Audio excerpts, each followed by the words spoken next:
ഈ വാർത്താ ദിനത്തിലെ പ്രധാന റിപ്പോർട്ടുകളുമായി വാർത്താമഴ ആരംഭിക്കുന്നു. ഞാൻ എസ് വിജയകുമാർ. കനത്ത മഴയിലും നിലമ്പൂർ ഉപതെരഞ്ഞെടുപ്പിൽ മികച്ച പോളിംഗ്. 73.26% പേർ വോട്ട് രേഖപ്പെടുത്തി. രാവിലെ മുതൽ പോളിംഗ് ബൂത്തുകൾക്ക് മുന്നിൽ വോട്ടർമാരുടെ നീണ്ട നിരയായിരുന്നു. കടുത്ത രാഷ്ട്രീയ പോരാട്ടത്തിന്റെ വീറും വാശിയും നിലമ്പൂരിലെ വോട്ടർമാർ ഏറ്റെടുത്തു എന്നാണ് മികച്ച പോളിംഗ് ശതമാനം സൂചിപ്പിക്കുന്നത്. വോട്ടെടുപ്പ് കഴിഞ്ഞതോടെ മുന്നണികൾ കണക്ക് കൂട്ടലിലാണ്. നിലമ്പൂർ ഉപതെരഞ്ഞെടുപ്പിന്റെ വോട്ടെടുപ്പിന് പരിസമാപ്തി. ഇനി ജൂൺ 23 വരെ കാത്തിരിപ്പ്. വോട്ടെണ്ണുമ്പോൾ ആരു വാഴും ആരു വീഴും. പ്രചാരണത്തിൽ കണ്ട ആവേശം ബൂത്തുകളിലേക്ക് ജനങ്ങളെ എത്തിക്കുന്നതിൽ നിർണായകമായി. പോളിംഗ് ആരംഭിക്കുന്നതിന് മുൻപേ നീണ്ട നിര. മഴയുണ്ടേ, ഇറങ്ങാൻ പറ്റുന്നില്ല, അങ്ങനെ നടക്കാനും പറ്റുന്നില്ല. അതുകൊണ്ട് കുടുങ്ങി. പാർട്ടിക്കാർ ജയിക്കട്ടെ.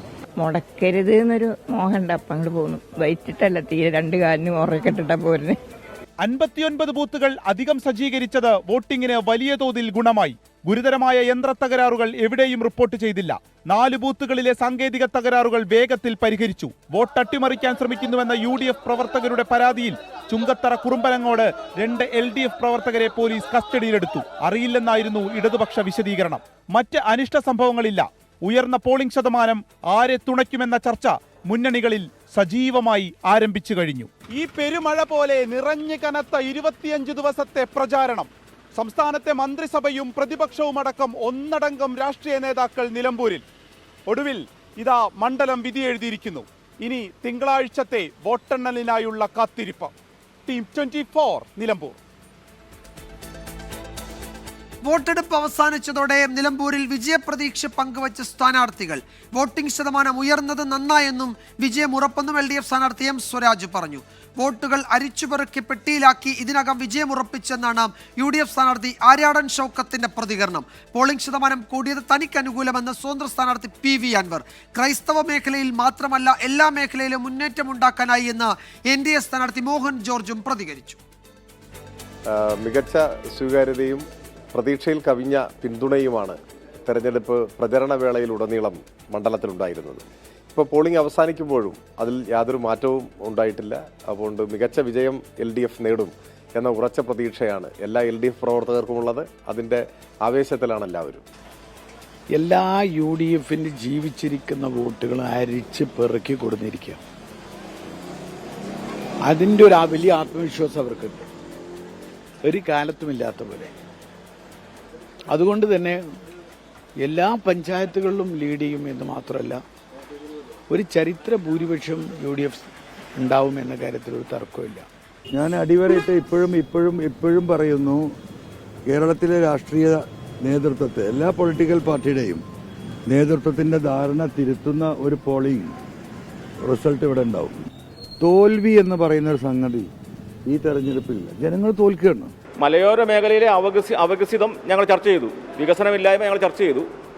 വന്യമൃഗ മനുഷ്യ സംഘർഷങ്ങൾ ഞങ്ങൾ ചർച്ച ചെയ്തു. തീർച്ചയായിട്ടും അതിനൊക്കെ അനുകൂലമായി ഒരു വോട്ട് ഞങ്ങൾക്ക് വന്നിട്ടുണ്ടെന്ന് ഞങ്ങൾ പ്രതീക്ഷിക്കുകയാണ്. അഭ്യൂഹങ്ങൾക്ക് വിരാമമിട്ട് അന്തരിച്ച കോൺഗ്രസ് നേതാവ് VV പ്രകാശിന്റെ കുടുംബം നിലമ്പൂരിൽ വോട്ട് രേഖപ്പെടുത്തി. എടക്കര ഹൈസ്കൂളിലെ ബൂത്തിലെത്തിയാണ് ഭാര്യ സ്മിതയും മകൾ നന്ദനയും വോട്ട് രേഖപ്പെടുത്തിയത്. കോൺഗ്രസ് ജയിക്കണമെന്നാണ് ആഗ്രഹിക്കുന്നതെന്നും മരിക്കുന്നതുവരെ കോൺഗ്രസ് ആയിരിക്കുമെന്നും വോട്ട് രേഖപ്പെടുത്തിയ ശേഷം ഇരുവരും പ്രതികരിച്ചു. കഴിഞ്ഞ തെരഞ്ഞെടുപ്പിൽ കോൺഗ്രസ് സ്ഥാനാർത്ഥി VV പ്രകാശ് തോൽക്കാൻ കാരണം ഇത്തവണത്തെ കോൺഗ്രസ് സ്ഥാനാർത്ഥി ആര്യാടൻ ഷൗക്കത്താണെന്ന ആരോപണം തുടക്കം തൊട്ടേ ഉണ്ടായിരുന്നു. അച്ഛന്റെ ഓർമ്മകൾക്ക് മരണമില്ല എന്ന തലക്കെട്ടിൽ മകൾ നന്ദന ഫേസ്ബുക്കിലിട്ട പോസ്റ്റ് വിവാദങ്ങൾക്ക് ആക്കം കൂട്ടി. കുടുംബത്തിന് ആര്യാടൻ ഷൗക്കത്തിനോട് എതിർപ്പുണ്ടെന്ന തരത്തിൽ പോസ്റ്റ് വ്യാപകമായി പ്രചരിച്ചു. 25 ദിവസം നീണ്ട പ്രചാരണത്തിൽ ഒരിക്കൽ പോലും ഷൗക്കത്ത് കുടുംബത്തെ കണ്ടില്ല. പ്രതികരണങ്ങളിൽ നിന്ന് ഇന്നും ആര്യാടൻ ഷൗക്കത്ത് ഒഴിഞ്ഞുമാറി. LDF പലതും പറഞ്ഞു, അതിനൊന്നും ഞാൻ മറുപടി പറയേണ്ട ആളല്ല. എന്നെ സംബന്ധിച്ചിടത്തോളം ഇതിൻ്റെ ഏറ്റവും വലിയ ഈ യഥാർത്ഥ പ്രശ്നങ്ങളിൽ നിന്ന് വഴിതിരിക്കാൻ വേണ്ടി LDF പല കാര്യങ്ങളും വിവാദങ്ങളും ഉണ്ടാക്കാൻ വേണ്ടി ശ്രമിച്ചിട്ടുണ്ട്. ഒന്നും ഇവിടെ ചെലവായിട്ടില്ല, ഒന്നും ചെലവാകുന്ന പ്രശ്നമില്ല. ഇത് UDF ബഹുഭൂരിപക്ഷത്തോടെ വെച്ചു. എന്നാൽ നിശബ്ദ പ്രചാരണ ദിവസം LDF സ്ഥാനാർത്ഥി M സ്വരാജ് VV പ്രകാശിന്റെ ഭാര്യയെയും മക്കളെയും സന്ദർശിച്ചു. ഇതോടെ കുടുംബം LDFനോട് ചേർന്നു നിൽക്കുമോ എന്നതും ചർച്ചയായി. ഇന്നും നന്ദന ഫേസ്ബുക്കിൽ അച്ഛന്റെ ഓർമ്മകളെ പ്രതിപാദിച്ചുള്ള വൈകാരിക പോസ്റ്റിട്ടു. ഇതിന് പിന്നാലെ കുടുംബം കണ്ണൂരിലേക്ക് മടങ്ങിയതോടെ വോട്ട് ചെയ്യാൻ എത്തില്ലെന്ന വാർത്ത പരന്നു. LDF ഇത് ആര്യടൻ ഷൗക്കത്തിനെതിരെയുള്ള ആയുധമായി ഉപയോഗിക്കുകയും ചെയ്തു. കഴിഞ്ഞ തെരഞ്ഞെടുപ്പിൽ മത്സരിച്ച UDF സ്ഥാനാർത്ഥിയുടെ കുടുംബത്തെ ഈ തിരഞ്ഞെടുപ്പ് സമയത്ത് സന്ദർശിക്കാൻ ഇപ്പോൾ മത്സരിക്കുന്ന UDF സ്ഥാനാർത്ഥി തയ്യാറായില്ല. ഇതിനിടയിലാണ് 4 മണിയോടുകൂടി VV പ്രകാശിന്റെ ഭാര്യയും മകളും വോട്ട് രേഖപ്പെടുത്തിയത്. ആര്യടൻ ഷൗക്കത്ത് വീട് സന്ദർശിക്കാത്തതിൽ ആരോടും പരാതിയില്ലെന്ന് പ്രതികരണം. വിജയസാധ്യത തീർച്ചയായും UDF ജയിക്കണം എന്ന് തന്നെയാണല്ലോ. കാരണം ഞങ്ങളുടെ പാർട്ടി UDF ആണല്ലോ. ഭരണം വരെ കോൺഗ്രസ്സുകാരിയായിരിക്കും എന്നാണ് നേരത്തെ. തീർച്ചയായിട്ടും നിലപാടിലൊരു മാറ്റമില്ല. കറുത്ത വസ്ത്രം ധരിച്ചെത്തിയാണ് VV പ്രകാശിന്റെ ഭാര്യയും മകളും വോട്ട് രേഖപ്പെടുത്തിയത്. പ്രതിഷേധമല്ല, മറിച്ച് ധൈര്യത്തിന് നിറമാണെന്നാണ് പ്രതികരണം. ഭിന്നതയുണ്ടെന്ന പ്രചരണം അവസാനിപ്പിച്ച് UDFന്റെ മുഖം കൂടി രക്ഷിച്ചിരിക്കുകയാണ് ഇവർ. വോട്ടെടുപ്പ് ദിനത്തിലെ കൗതുക കാഴ്ചയാണ് എതിർ സ്ഥാനാർത്ഥികളുടെ കണ്ടുമുട്ടൽ. എതിരാളികൾ മുഖാമുഖമെത്തിയാൽ എന്തൊക്കെ സംഭവിക്കും? നിലമ്പൂരിൽ ഇന്ന് സ്ഥാനാർത്ഥികൾ കണ്ടുമുട്ടിയപ്പോൾ കണ്ട കാഴ്ചകളിലേക്കാണ് ഇനി. പരസ്പരം കടന്നാക്രമിച്ചുള്ള പ്രചാരണ നാളുകൾ, പിന്നെ എതിരാളികൾ തമ്മിൽ കണ്ടുമുട്ടുമ്പോൾ സൗഹൃദം പങ്കുവെക്കുമോ? വീട്ടിക്കുത്തി ബൂത്തിലെ ആ ദൃശ്യങ്ങളിലേക്ക്.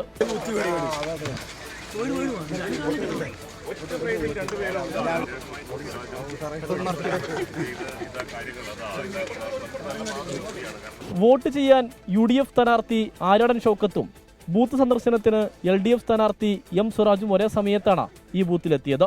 വീട്ടിക്കുത്തിയിൽ കണ്ടത് സൗഹൃദ കാഴ്ചയാണെങ്കിൽ ഇനി നിലമ്പൂർ മാനന്ദേവൻ സ്കൂളിലെ ബൂത്തിലേക്കാണ്.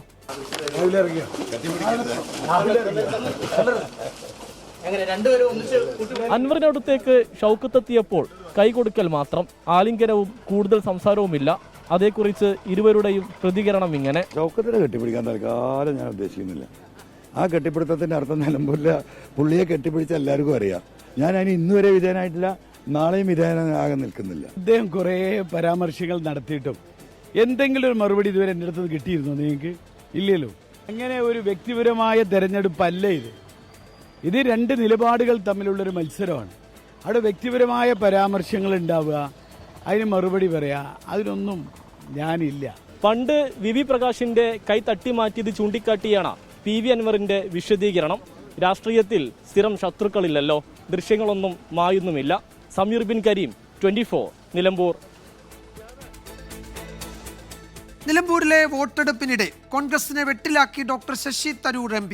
തന്നെ മിസ് കോൾ അടിച്ചുപോലും നിലമ്പൂരിലേക്ക് ക്ഷണിച്ചില്ല എന്ന് ശശി തരൂർ തുറന്നടിച്ചു. ആരെയും പ്രത്യേകം ക്ഷണിക്കേണ്ടതില്ല എന്നായിരുന്നു തരൂരിന് KPCC അധ്യക്ഷന്റെ മറുപടി. കോൺഗ്രസിന്റെ താരപ്രചാരകരുടെ പട്ടികയിൽ ശശി തരൂർ ഉണ്ടായിരുന്നുവെന്ന് വ്യക്തമാക്കുന്ന രേഖ പുറത്തുവരികയും ചെയ്തു.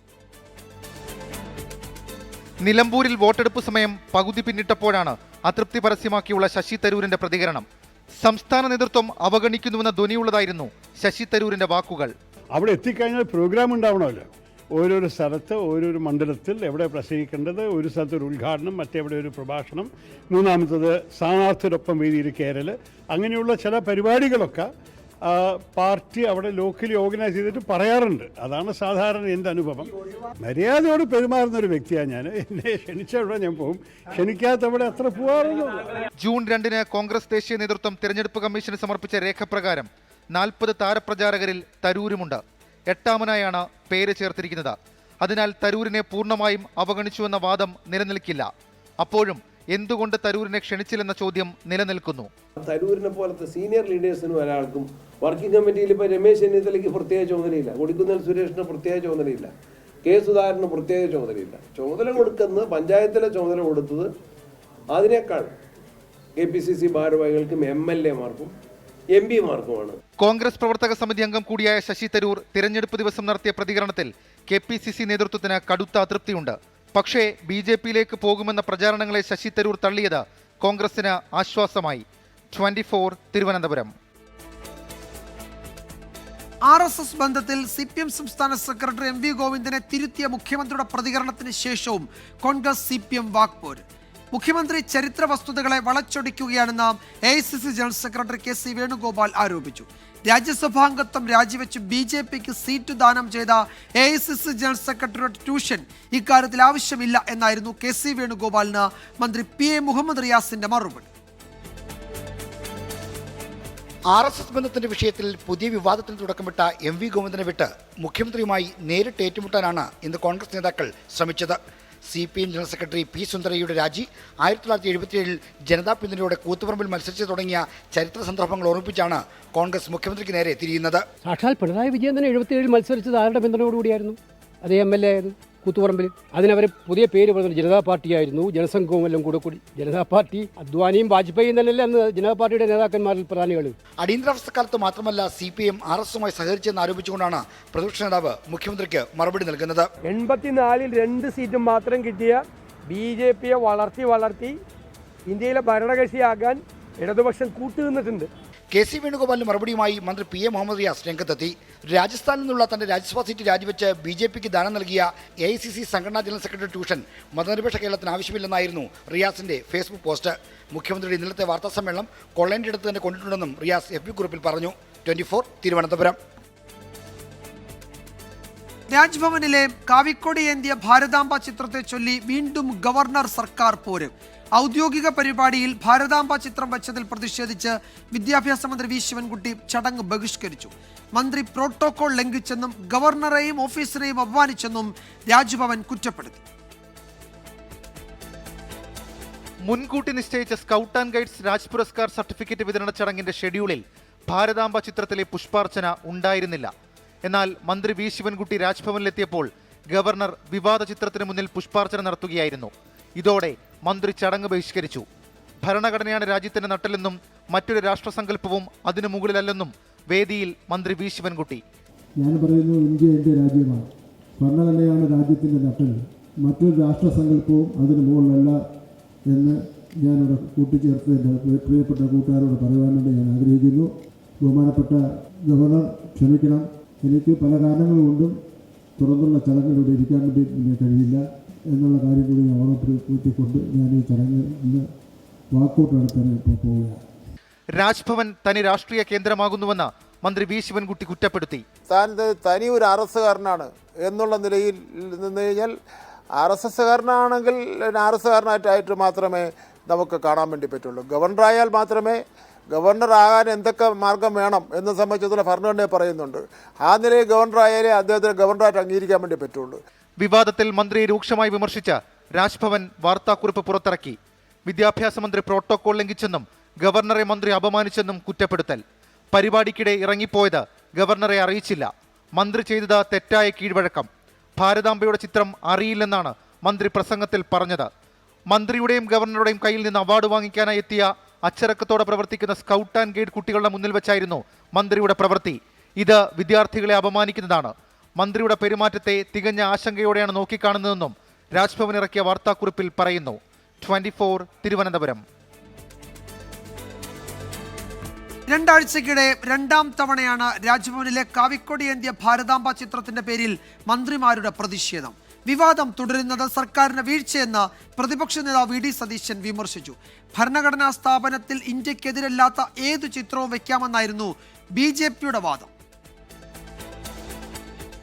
ഗവർണർക്കും ബോധ്യപ്പെട്ടു എന്നാണ് തോന്നുന്നത്. കാരണം പിന്നീട് അതിലൊരു വിശദീകരണം വന്നത് ഔദ്യോഗിക പരിപാടികളിൽ ഇത്തരത്തിലുള്ള ഒരു ചിഹ്നവും വെക്കില്ല എന്ന് തന്നെ അറിയിക്കുന്ന നില രാജ്ഭവൻ്റെ ഭാഗത്തുനിന്നുണ്ടായിട്ടുണ്ട്.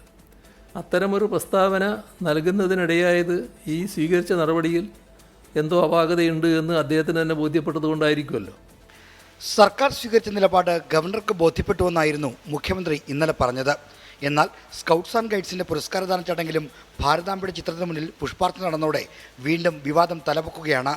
സർക്കാർ മറുപടി കൊടുക്കാത്തതുകൊണ്ടാണ് വിവാദം ആവർത്തിക്കുന്നതെന്ന് പ്രതിപക്ഷം കുറ്റപ്പെടുത്തുന്നു. അന്ന് ഗവൺമെന്റ് പറയണ്ടേ, രാജ്ഭവൻ എന്ന് പറയുന്നത് ഒരു രാഷ്ട്രീയ കേന്ദ്രമല്ല, ഈ സംസ്ഥാനത്തിന്റെ സ്റ്റേറ്റിന്റെ ഹെഡ് താമസിക്കുന്ന സ്ഥലമാണ്, ഔദ്യോഗിക സ്ഥലമാണ്. അവിടെ രാഷ്ട്രീയ പ്രചരണത്തിനും മതപ്രചരണത്തിനുള്ള വേദിയാക്കരുത് എന്ന് ശക്തമായി സംസ്ഥാന ഗവൺമെന്റ് പ്രതിഷേധം അറിയിക്കണം രാജ്ഭവനിൽ.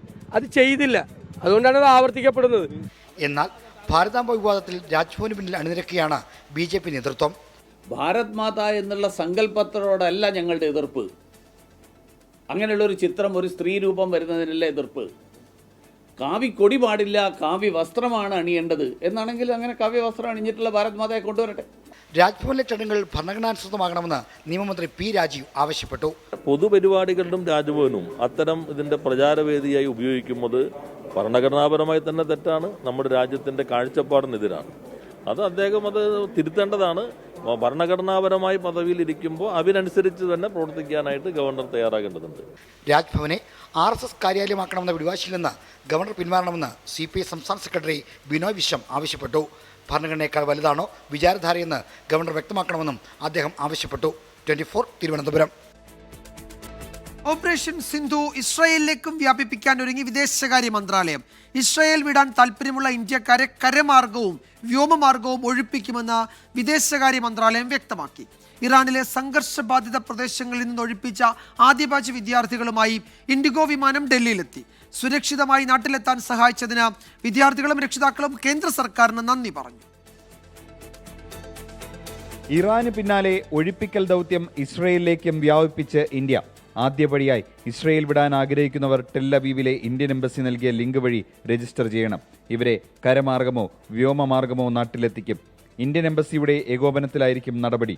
ജോർദാൻ, ഈജിപ്ത് രാജ്യങ്ങളെത്തിച്ച ശേഷമാകും മടക്കിക്കൊണ്ടുവരിക. ഇറാനിലെ ടെഹ്റാനിൽ നിന്ന് ക്വാമ നഗരത്തിലേക്ക് മാറ്റിയ 600 ഇന്ത്യൻ വിദ്യാർത്ഥികളെ നാട്ടിലെത്തിക്കാനുള്ള നടപടിയും തുടങ്ങി. ഇതിന്റെ ഭാഗമായി ഇവരെ മഷ്ഹദിലെത്തിച്ചു.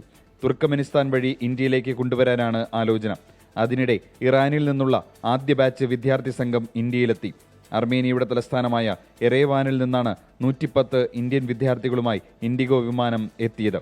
आई am so thankful to embassy and Indian government, जैसे उन्होंने हमें इवैक्यूएट किया और जो भी एम्बेसडर हमारे साथ थे बहुत ही अच्छे थे और मैं उनका थैंकफुल हूँ. फ्यूचर का तो मुझे अभी पता नहीं है, फ्यूचर का व्हाटएवर विल बी तो उसका मुझे तो नहीं पता है फ्यूचर में क्या होगा. इंडियन एम्बेसी ने बहुत हेल्पफुल थे. They provide everything, they provide food, they provide accommodation. 110 പേരിൽ 90 പേരും ജമ്മു കശ്മീർ സ്വദേശികളാണ്. 20 പേർ മറ്റു സംസ്ഥാനങ്ങളിൽ നിന്നുള്ളവരും. ആദ്യ സംഘത്തിൽ മലയാളികൾ ഉണ്ടായിരുന്നില്ല. ടെഹ്റാനിൽ നിന്നും 12 മലയാളി വിദ്യാർത്ഥികൾ എംബസിയുമായി ബന്ധപ്പെട്ടിട്ടുണ്ട്. ഇവർ വരും ദിവസങ്ങളിൽ മടങ്ങിയേക്കുമെന്നാണ് സൂചന. 24 ഡൽഹി. അഹമ്മദാബാദിൽ അപകടത്തിൽപ്പെട്ട എയർ ഇന്ത്യ വിമാനത്തിന്റെ ബ്ലാക്ക് ബോക്സിന് സാരമായ കേടുപാടുകൾ ഉള്ളതായി റിപ്പോർട്ട്. വിവരങ്ങൾ വീണ്ടെടുക്കാൻ ബ്ലാക്ക് ബോക്സ് അമേരിക്കയിലേക്ക് അയച്ചേക്കും. വിമാനത്തിന് ലണ്ടനിലേക്ക് പറക്കുന്നതുവരെ സാങ്കേതിക പ്രശ്നങ്ങളൊന്നും ഉണ്ടായിരുന്നില്ല എന്ന് എയർ ഇന്ത്യ CEO വ്യക്തമാക്കി. അതേസമയം അപകടത്തിൽപ്പെട്ട് മരിച്ച 2 പേരുടെ DNA ഫലം കൂടി ഇന്ന് പുറത്തു വന്നു. നിർണായക വിവരമടങ്ങുന്ന ഡിജിറ്റൽ ഫ്ലൈറ്റ് ഡാറ്റ റെക്കോർഡറിനാണ് സാരമായ കേടുപാട് സംഭവിച്ചത്. തദ്ദേശീയ സംവിധാനങ്ങൾ ഉപയോഗിച്ച് വിവരങ്ങൾ വീണ്ടെടുക്കാൻ സാധിക്കില്ല. അമേരിക്കയിലെ നാഷണൽ സേഫ്റ്റി ട്രാൻസ്പോർട്ട് ബോർഡിന്റെ ലബോറട്ടറിയിലേക്കാകും ബ്ലാക്ക് ബോക്സ് അയക്കുക. DGCA ആണ് അന്തിമ തീരുമാനമെടുക്കുക. ലണ്ടനിലേക്ക് പറക്കുന്നതുവരെ വിമാനത്തിന് തകരാറുണ്ടായിരുന്നില്ലെന്ന് എയർ ഇന്ത്യ CEO ക്യാമ്പബെൽ വിൽസൺ പറഞ്ഞു. ജീവനക്കാർക്കയച്ച കത്തിലാണ് വിമാനത്തിനെക്കുറിച്ചുള്ള വിവരങ്ങൾ വ്യക്തമാക്കിയത്. അപകടത്തിൽപ്പെട്ട വിമാനത്തിന്റെ 2 എഞ്ചിനുകളിലും തകരാറുണ്ടായിരുന്നില്ലെന്ന് ടാറ്റ സൺസ് ചെയർമാൻ N ചന്ദ്രശേഖരനും ആവർത്തിച്ചു. ദുരന്തത്തിൽ മരിച്ചവരുടെ DNA പരിശോധന പുരോഗമിക്കുകയാണ്. 210 പേരെ ഇതുവരെ തിരിച്ചറിഞ്ഞു.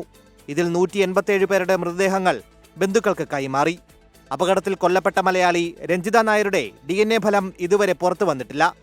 രഞ്ജിതയുടെ സഹോദരൻ അഹമ്മദാബാദിൽ തുടരുകയാണ്. 24 ഡൽഹി. തീരദേശ നിരീക്ഷണത്തിനായി പുറപ്പെട്ട കോസ്റ്റ് ഗാർഡിന്റെ ഹെലികോപ്റ്റർ കോതമംഗലത്ത് അടിയന്തരമായി ഇറക്കി. മോശം കാലാവസ്ഥയെ തുടർന്നാണ് ഹെലികോപ്റ്റർ ചേലാടുള്ള സെന്റ് ഗ്രിഗോറിയോസ് ഡെന്റൽ കോളേജിന്റെ ഗ്രൗണ്ടിൽ ഇറക്കിയത്.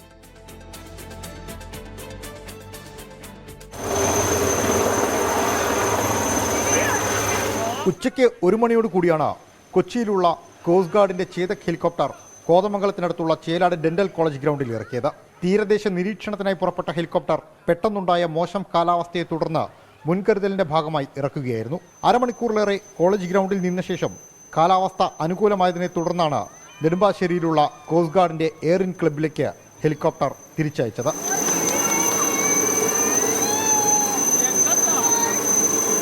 സിഗ്നൽ തകരാറിനെ തുടർന്നാണ് ഹെലികോപ്റ്റർ അടിയന്തരമായി ഇറക്കിയത് എന്ന വാർത്ത തീരസംരക്ഷണ സേന നിഷേധിച്ചു.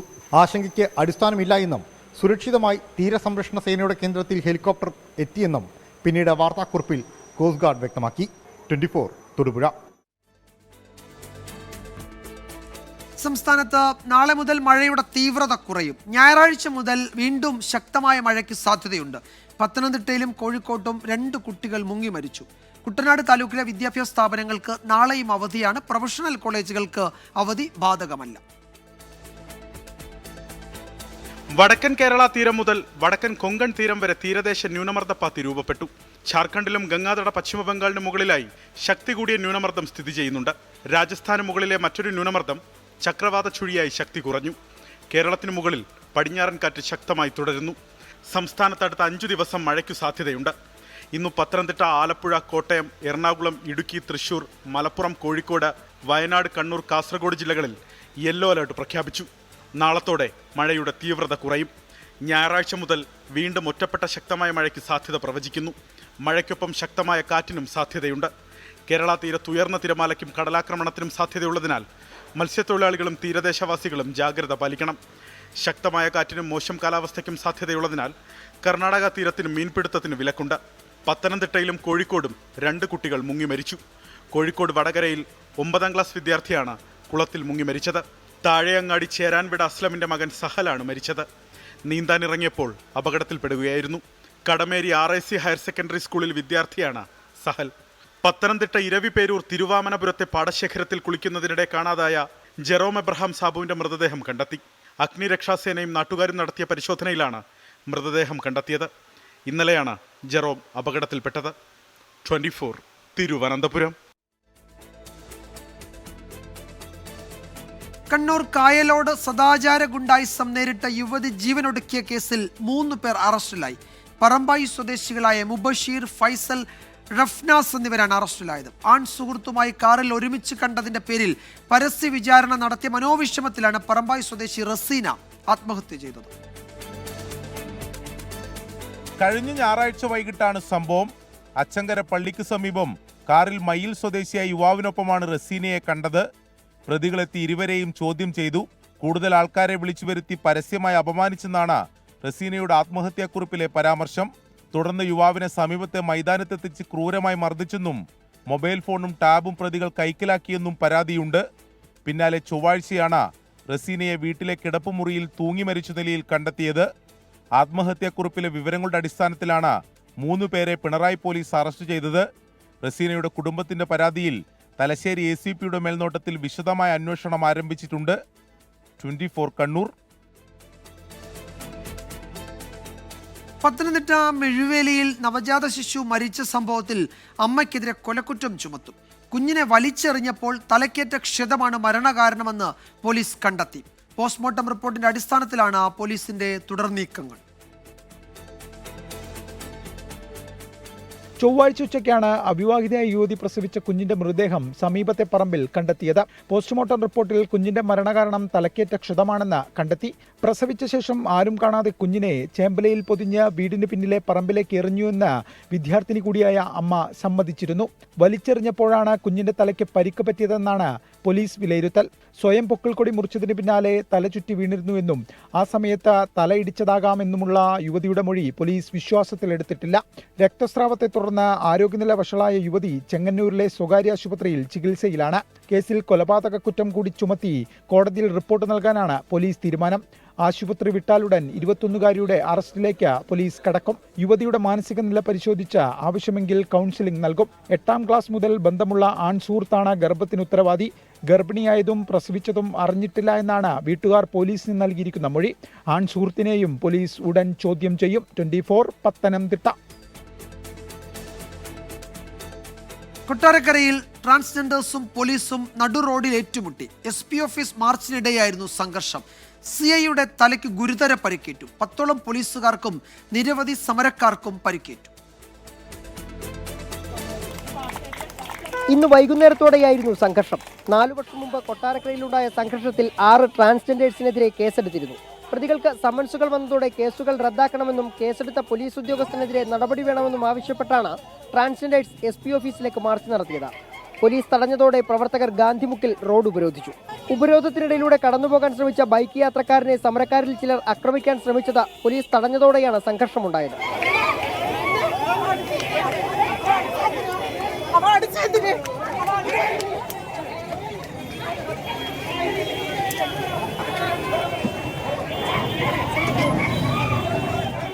സോഡാക്കുപ്പി കൊണ്ടുള്ള ഏറിൽ കൊട്ടാരക്കര CI ജയകൃഷ്ണന്റെ തലയ്ക്ക് ഗുരുതര പരിക്കേറ്റു. 10ഓളം പോലീസുകാർക്ക് പരിക്കുണ്ട്. കൊട്ടാരക്കര CIയുടെ തലയ്ക്ക് നെറ്റിയിൽ ഒരു 4 സ്റ്റിച്ചുണ്ട്. അത് ഈ സോഡാക്കുപ്പി വെച്ച് എറിഞ്ഞ ഒരു പരിക്കാണ്. ബാക്കി SIക്കും ഒരു വനിതാ പോലീസിനും ഒരു പോലീസുകാരനും പരിക്കുണ്ട്. പിന്നെ ചെറിയ മറ്റ് പോലീസ് ഉദ്യോഗസ്ഥർ ചെറിയ പരിക്കുകളുണ്ട്. പരിക്കുകൾ CIയുടെ പരിക്ക് വളരെ ഇത്തിരി ഗൗരവമുള്ളതാണ്. അതിനനുസരിച്ച് നമ്മൾ കേസെടുക്കുകയാണ്. പരിക്കേറ്റ CPOമാരായ അനീസ്, അബിസലാം എന്നിവരെയും കൊട്ടാരക്കര താലൂക്ക് ആശുപത്രിയിൽ പ്രവേശിപ്പിച്ചു. സംഭവത്തിൽ 20ഓളം പേർ കസ്റ്റഡിയിലെന്ന് ഡിവൈഎസ്പി. ഫർദർ ഇൻവെസ്റ്റിഗേഷൻ നടത്താം എന്ന് അദ്ദേഹം പറഞ്ഞിരുന്നതാണ്. അതിനൊരു ഓർഡറും അദ്ദേഹം തയ്യാറാക്കിയിരുന്നു. പക്ഷേ ഇന്ന് അവർ കൂടുതൽ വയലൻസ് ആയിട്ട് കസ്റ്റഡിയിൽ ഇപ്പോൾ 20ഓളം പേര് കസ്റ്റഡിയിലുണ്ട്. പരിക്കേറ്റ പോലീസുകാരെ മന്ത്രി KN ബാലഗോപാൽ സന്ദർശിച്ചു. ജില്ലാ പോലീസ് മേധാവി KM സാബു മാത്യു ഉൾപ്പെടെയുള്ളവരും ആശുപത്രിയിലെത്തി. അറസ്റ്റ് ചെയ്തവരെ കുന്നിക്കോട് പോലീസ് സ്റ്റേഷനിലേക്ക് മാറ്റി. 24 കൊട്ടാരക്കര. മൂവാറ്റുപുഴ കല്ലൂർക്കാട് പോലീസ് ഉദ്യോഗസ്ഥനെ അപായപ്പെടുത്താൻ ശ്രമിച്ച കേസിലെ പ്രതിയുമായി ഇന്ന് തെളിവെടുപ്പ് നടത്തി. മൂവാറ്റുപുഴ സ്വദേശി മുഹമ്മദ് ഷെരീഫിനെ 5 ദിവസത്തേക്കാണ് പോലീസ് കസ്റ്റഡിയിൽ വിട്ടത്. അതേസമയം കേസിലെ 2ാം പ്രതി ആസിഫ് ഇപ്പോഴും ഒളിവിലാണ്.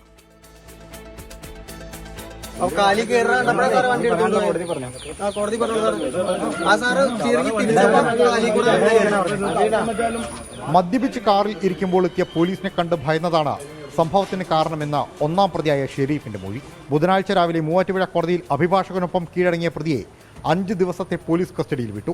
സംഭവശേഷം തൊടുപുഴയിൽ കാർ ഉപേക്ഷിച്ച് കൊല്ലത്ത് ഒളിവിൽ കഴിയുകയായിരുന്നു എന്നാണ് പ്രതിയുടെ മൊഴി. ഡിവൈഎസ്പിയുടെ നേതൃത്വത്തിലുള്ള പ്രത്യേക അന്വേഷണ സംഘം രൂപീകരിച്ചതറിഞ്ഞ് കോടതിയിൽ കീഴടങ്ങിയതാണ് എന്നും പ്രതി പോലീസിനോട് പറഞ്ഞു. പ്രതിയെ സംഭവം നടന്ന കദളിക്കാട് മേഖലയിൽ എത്തിച്ച് തെളിവെടുപ്പ് നടത്തി. പോലീസിനെ ആക്രമിച്ച കേസിലെ 2ാം പ്രതി ആസിഫ് ഇപ്പോഴും ഒളിവിലാണ്. മൂവാറ്റുപുഴ, തൊടുപുഴ സ്റ്റേഷനുകളിലായി ഇരുവർക്കുമെതിരെ നിരവധി ലഹരി കേസുകളുണ്ട്.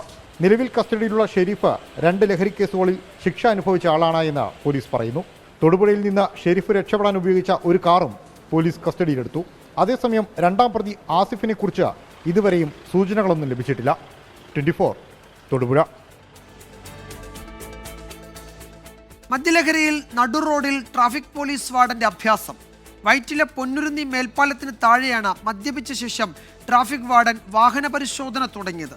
സമീപത്തെ മത്സ്യവ്യാപാര കേന്ദ്രത്തിലെത്തി സൗജന്യമായി മീൻ തരണമെന്നും ഇയാൾ ആവശ്യപ്പെട്ടു.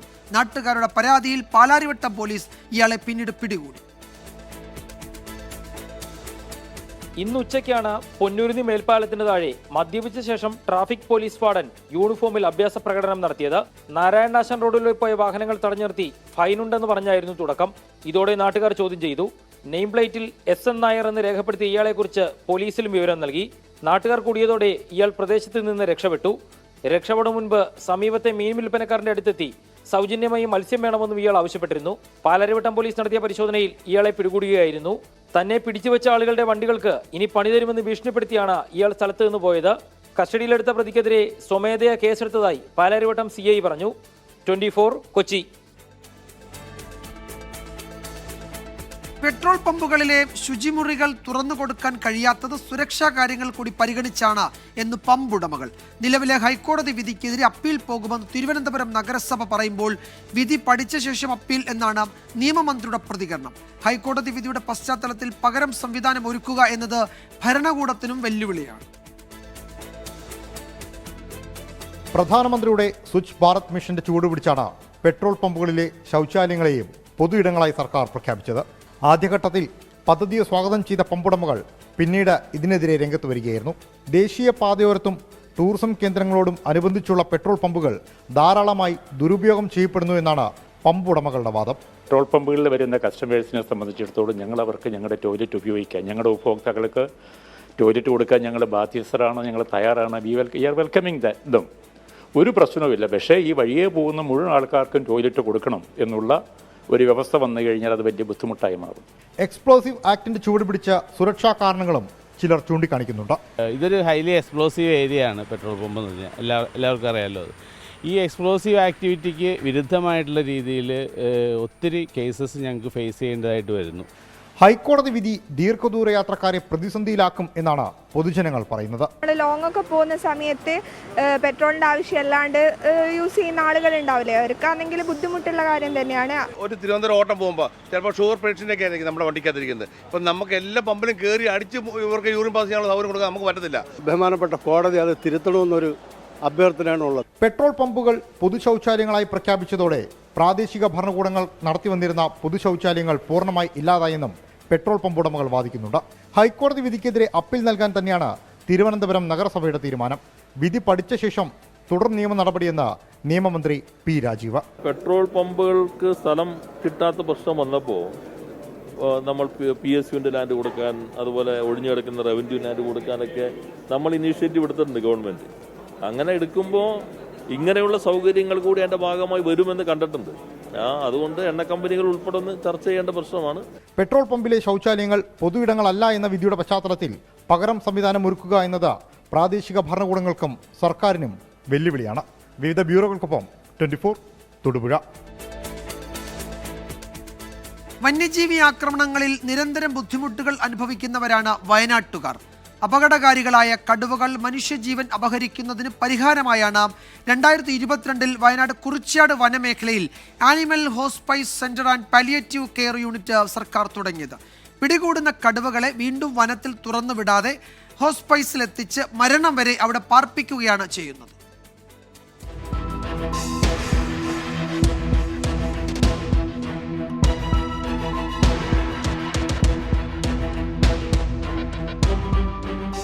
കഴിഞ്ഞ 10-12 വർഷത്തിനിടയിൽ 50 കടുവകളെ മനുഷ്യജീവന് അപകടകരമായതെന്ന് കണ്ടെത്തി പിടികൂടിയിരുന്നു. അതിൽ 47 കടുവകളും വയനാട്ടിൽ നിന്നായിരുന്നു. ഈ കാലയളവിൽ കടുവകളുടെ ആക്രമണത്തിൽ കൊല്ലപ്പെട്ട 12 പേരിൽ 9 പേരും വയനാട്ടിൽ നിന്നുള്ളവർ. വയനാട്ടിൽ അപകടകാരികളായ കടുവകൾ നിരന്തരം മനുഷ്യവാസ മേഖലകളിലെത്തുകയും നിരവധി പേർ കടുവകളുടെ ആക്രമണത്തിൽ കൊല്ലപ്പെടുകയും ചെയ്തതിനെ തുടർന്നാണ് അപകടകാരികളായ കടുവകളെ ആജീവനാന്തം പാർപ്പിക്കുന്നതിനായി സർക്കാർ animal hospice and palliative care യൂണിറ്റിന് 2022 തുടക്കം കുറിച്ചത്. കഴിഞ്ഞ 10-13 വർഷത്തിനിടയിൽ ഏകദേശം 12ഓളം ആൾക്കാരെ കടുവയുടെ ആക്രമണത്തിന് ഇരയായിട്ടുണ്ട് കേരളത്തിൽ. അതിൽ 9 കേസുകളും വയനാട്ടിൽ തന്നെയാണ് റിപ്പോർട്ട് ചെയ്യപ്പെട്ടിട്ടുള്ളത്. അപ്പം വയനാടെന്ന് പറയുന്നത് കഴിഞ്ഞൊരു 15 വർഷത്തോളം കാലമായിട്ട് ഇത്തരത്തിൽ കടുവ മനുഷ്യൻ ആയിട്ടുള്ള സംഘർഷം ഏറ്റവും കൂടുതലായിട്ടുള്ള ഒരു ജില്ലയാണ്. 2022 ഫെബ്രുവരി മാസം 26-ാം തീയതിയാണ് നമ്മുടെ animal hospice and palliative care unit എന്ന പേരിൽ നമ്മുടെ ഈ ഒരു സംവിധാനം വയനാട്ടിൽ ഉദ്ഘാടനം ചെയ്യപ്പെട്ടത്. വയനാട് വന്യജീവി സങ്കേതത്തിന് കീഴിലുള്ള കുറിച്യാട് വനമേഖലയിലാണ് ഈ സംരംഭത്തിന് തുടക്കമായത്. പിടികൂടിയ ആക്രമണകാരികളായ പല കടുവകളും പരിക്കുകൾ കൊണ്ടും പ്രായാധിക്യം കൊണ്ടും അവശരായിരുന്നു. പിടികൂടുന്ന കടുവകളെ കാട്ടിലെവിടെയെങ്കിലും തുറന്നുവിടുന്ന പക്ഷം അവ വീണ്ടും നാട്ടിലേക്ക് മടങ്ങിയെത്തുമെന്ന ആശങ്ക ജനങ്ങൾക്കുണ്ടായിരുന്നു. എന്നാൽ animal hospice and palliative care unit വന്നതോടെ കടുവകളെ ഇങ്ങനെ മറ്റിടങ്ങളിൽ തുറന്നുവിടാതെ അവയുടെ മരണം വരെ ഹോസ്പൈസിൽ പാർപ്പിക്കുന്നതാണ് പദ്ധതി. നിലവിൽ വയനാട്ടിലെ അനിമൽ ഹോസ്പൈസിൽ 7 കടുവകളാണ് ഉള്ളത്. ഈ കടുവകളെ ഇനിയൊരിക്കലും വനത്തിലേക്ക് തുറന്നുവിടില്ലാത്തതിനാൽ അത്തരം ആശങ്കകൾക്ക് ഇനി അടിസ്ഥാനവുമില്ല. News desk 24. Flowers top singer season 6 audition നാളെ മുതൽ കാസർഗോഡ് കാഞ്ഞങ്ങാട് രാജ് റെസിഡൻസിയിലാണ് ഓഡിഷൻ. 14 വയസ്സുവരെയുള്ള കുട്ടികൾക്ക് പങ്കെടുക്കാം. 21-22 തീയതികളിൽ കണ്ണൂർ തവക്കരയിലെ റോയൽ ഓമസ് ഹോട്ടലിലും ഓഡിഷൻ നടക്കും. രാവിലെ 9 മണി മുതലാണ് ഓഡിഷൻ.